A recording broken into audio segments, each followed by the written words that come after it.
बुद्ध जी, जो कि इनका नाम सिद्धार्थ है, 2-2 मिनट के लिए तब आगे कड़ी बढ़ती है। जिनका नाम आज फ्रंट पे देख रहे हैं, पहले फोटो लगी हुई है बुद्ध की, गौतम बुद्ध की फोटो लगी है। लोग सोचते हैं कि ये पूरे बहुत सुख से भैया पूरे सुख सुविधा को ढेल करके इन्होंने ज्ञान पाया था। तो बुद्ध जी के पास में इनका नाम सिद्धार्थ था। तो सिद्धार्थ जी के पास में 4 चाल महल थे। जो आज हमारे आपके परिवार के बीच में 4 बेटे होते हैं, उनके एक ही घर में 4-4 कमरे होते हैं। और बहुएं जब आ जाती हैं तो बहुत दिक्कतें झेलनी पड़ती है। मगर बुद्ध जी के पास में 4-4 महल थे। ऋतु बसंत के अलग थे, बरसात के अलग थे, ठंडी के अलग थे, गर्मी के अलग थे। ऐसे महलों को, जो कि राजा भी थे, ऐसे महलों सुख सुविधाओं को छोड़ करके हमारे आपके दुखों के लिए खोजने के लिए चले गए कि उन्होंने सोचा कि इस संसार में सिर्फ दुख ही क्यों है।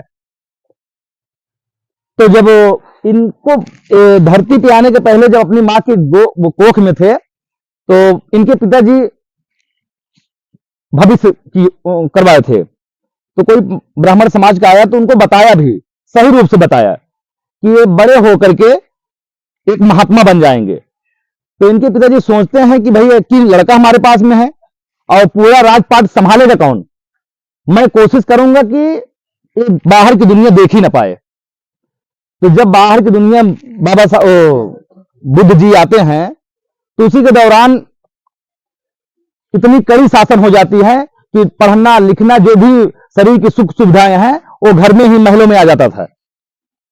तो समय बीतने के बाद में बुद्ध जब धीरे धीरे बड़े होते हैं, तो कोशिश करते हैं बाहर निकलने के लिए, मगर उनको बाहर नहीं निकाला जाता। तो जैसे ही एक दिन कार्यक्रम था बुद्ध का, तो उनके पिताजी उनको अनुमति दे ही दिया कि जाओ आप कार्यक्रम कर भी आओ और पूरे देश की रक्षा देख रेख भी करे आओ। तो जैसे निकलते हैं तो रास्ते में जितने पेड़ थे, उनकी जितनी पत्तियां पीली थी, उसको तोड़ा दिए।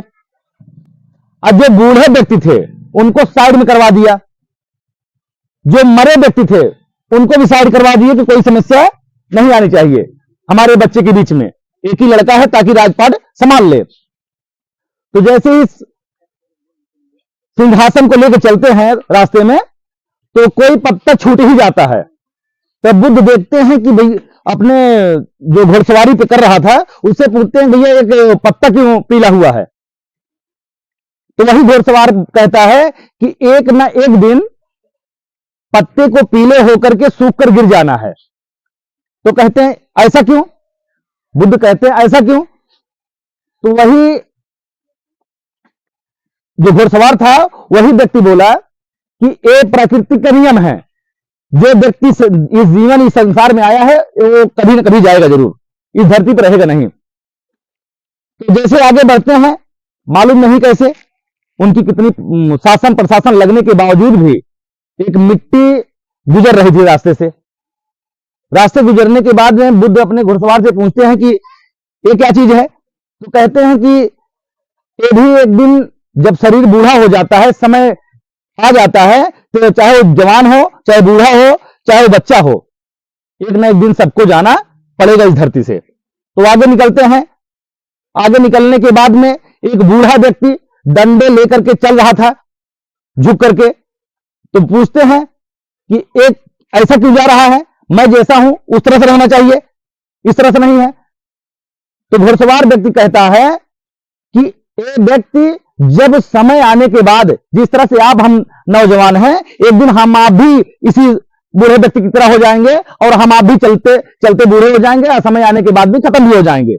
तो बुद्ध को लगा कि मेरे जो मस्तिष्क में महल में रहने के बाद चल रहा था, वही आज पूरी रूपरेखा दिखाई दे रही है पूरे धरातल पर। तो बुद्ध यहां जब पूरे अपने राजवाड़ को देख के निकल जाते हैं, तो जाते हैं घर पे, जैसे बिस्तर लेटते हैं, बिस्तर पर लेटने के बावजूद सोचने लगते हैं कि हमें यहां बंदिश बना के रखे हुए हैं। मैं आज दुनिया देख चुका हूं, 3 पॉइंट में दुनिया देख चुका हूं, और हम आप डेली घूम रहे हैं, दिल्ली मुंबई कलकत्ता घूम रहे हैं, मगर दुनिया को देख नहीं पा रहे हैं। अपने आप को पहचान नहीं पा रहे हैं, अपने जुनून और जज्बात को नहीं पहचान पा रहे हैं।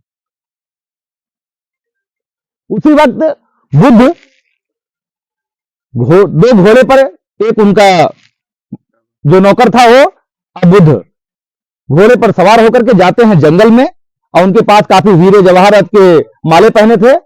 उनको कहा गया घोड़सवार को कि आप जाकर के घर पे मत बताइएगा मत कि बुद्ध कहीं चले गए हैं। वो पूरे हीरे के जवाहरात के माले उतार करके उस नौकर को दे दिया जाता है। तो बुद्ध आते हैं अपने घर पे, बता देते हैं उनके माँ बाप से बता देते हैं कि बुद्ध या सिद्धार्थ कहीं चले गए हैं, लौटेंगे नहीं अब।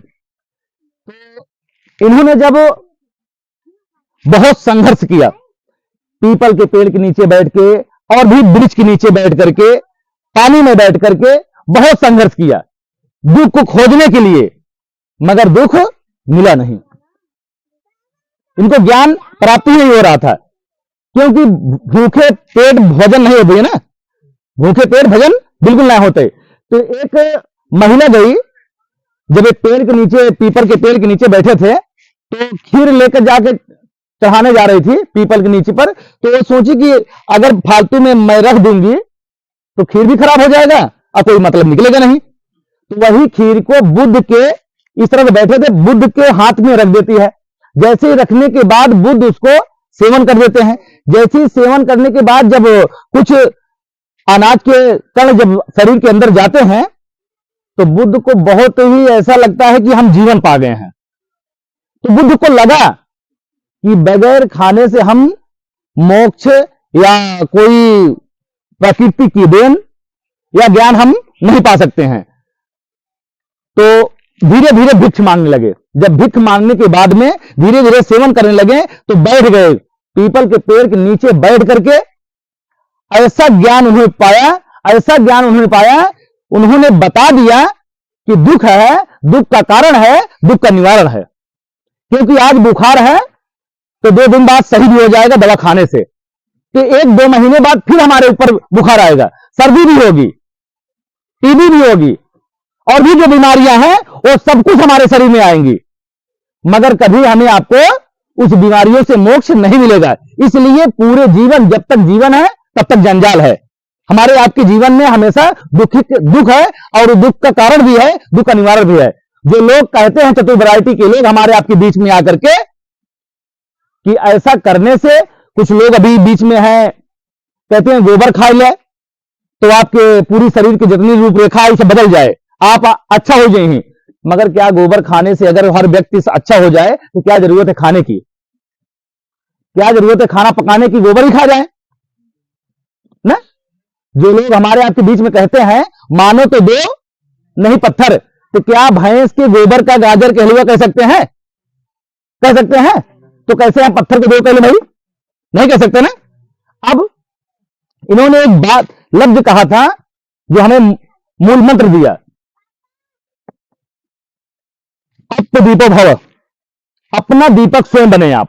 मगर हम अपना दीपक स्वयं ना बन करके दूसरे का दीपक स्वयं बनते हैं, क्योंकि अपने बाप को बाप नहीं कहते हैं, हम दूसरे को बाप कहते हैं, कहते हैं ना।